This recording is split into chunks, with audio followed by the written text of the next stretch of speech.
Alright everyone, it's really funny, this particular story, link in the description, because it involves Macron and France. And the tendency among Americans is to look at France as being kind of overly obsessed with policing language and being like non-discriminatory and stuff, to be woke. And yet their leader is explicitly, again link in the description, rejecting wokeism as a bad thing. Now this isn't the first time it's happened. It's funny because I remember when the liberals put Macron in all the magazines and all their news reports. This is the centrist we need. This is the liberal man of the hour to provide a counterfoil to Trump and to show the real way forward. They have very quickly backed off of that because they realize that Macron, and I believe this is mainly for strategic and civic purposes, I don't believe this is some deeply held ideological view that he has. He's a politician, keep that in mind. But because of public pressure, he's been forced to come out strongly, stronger than most European and indeed world leaders, against political correctness. Now here's the reason. If you have a group of people in your country where only 1 in 1,000 of those individuals is a zealot or is, bigoted in some way, is doing something wrong, but you've got this broad overarching group of some millions of people, you get a few thousand of them are problematic.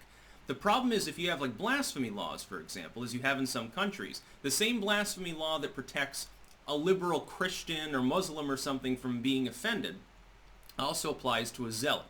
Who's more likely to actually seek legal recourse to protect what they're saying?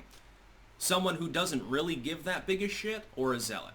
The zealot will. The problem is that these sort of ideological laws are misused routinely by the dregs of society that seek to destroy civilization entirely. That is the truth.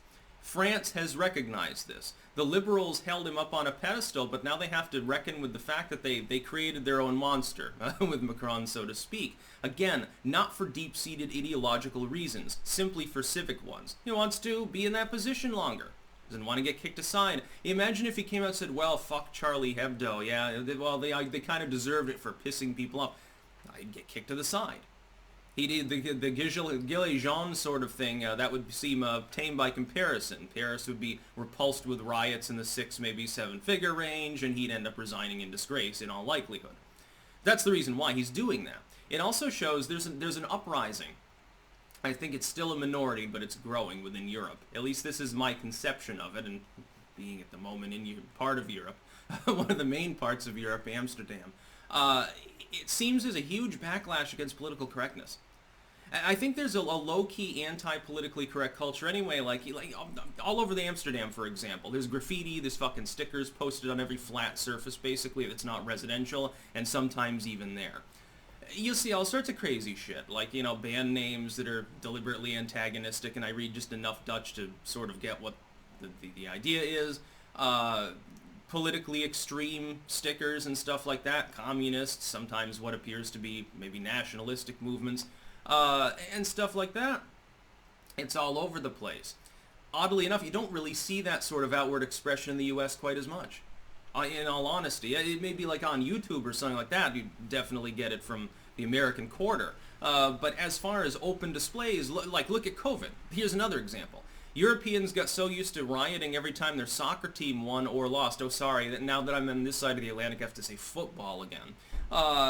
They got so used to doing that at the drop of a hat, no, there's a curfew? Well, we're going to go throw rocks. In the U.S., it's like 10 people show up and they all get arrested for illegal assembly, even though that's sort of a bullshit idea anyway, and that's what happens.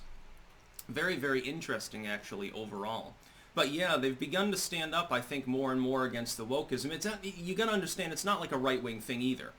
Because a lot of times, people on the left are the ones doing the satire. Charlie Hebdo, I don't think that its writers are moralistic, far-right individuals. That's what they would be considered, I suppose, in the U.S., only if you're limiting what you're looking at to their criticism, for example, of Islamo-fascist movements. Or of a caricature of Muhammad or something like that. They would be perceived of as deliberately antagonistic, but it would be construed not in the anti-religious sense, which would be more left-leaning typically, not in the pro-satire, pro-free speech sense, which I would argue broadly everyone should support, but instead Americans tend to have the misbegotten belief that Islam is a race.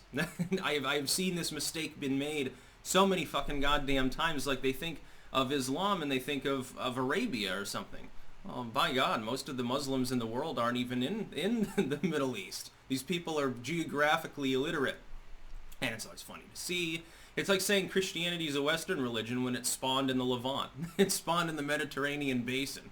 Yeah, okay, it's very, very native and homegrown to the American continent. And by that, I don't say that to insult Christians. I have no problem with it. Kind of gotten past the anti-religious part of my life, but I mean, it didn't originate, the Mormons think it originated, I think, in Alabama or something. That's, to be clear, that's not historically accurate. To be clear, it came from the Middle East, the Levant, the Near East. But standing up against the SJWs, I think, is a great thing. And it's spreading elsewhere in the world. I mean, if France can do it, look, you've got Orban in Hungary, you've got the Polish, to an extent, I think, in the Czech and Slovakian regions, I think there's similar sort of things going on. You see it in Brazil, you see it among populists, at least in the U.S., I think in Scandinavia at this point. You got to realize most of the underdeveloped world doesn't have a conception of political correctness because they're too busy doing other things that actually make sense. There aren't a whole lot of women's studies majors in a third world country. That's because people are prioritizing actually being able to eat. Hey, I can, oh yeah, I'm going to take a humanities study and I'll still be a poor farmer, but I'll be supposedly intelligent according to Anita Sarkeesian. That's about all. Peace out.